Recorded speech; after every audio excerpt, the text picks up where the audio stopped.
Yellow trades, very, very strong day playing through. It's a positive feel across markets, and the rates market, the bond market really driving that situation, that pressure valve really coming through. Positioning is exactly what you need to be looking at here. Now, obviously, if you go into the bond market, you can see very oversold conditions, a market of very short in duration.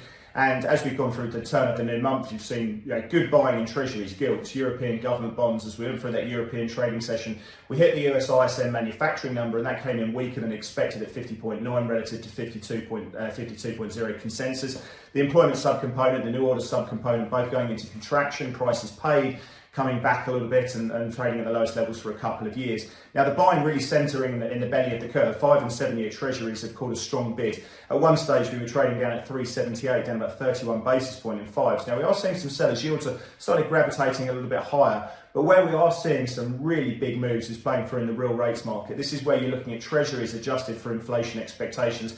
We can see 2-year real rates down 39 basis points. Now that is impacting the tape across markets. We're seeing the dollar slightly weaker. The dollar index is down about 0.3%.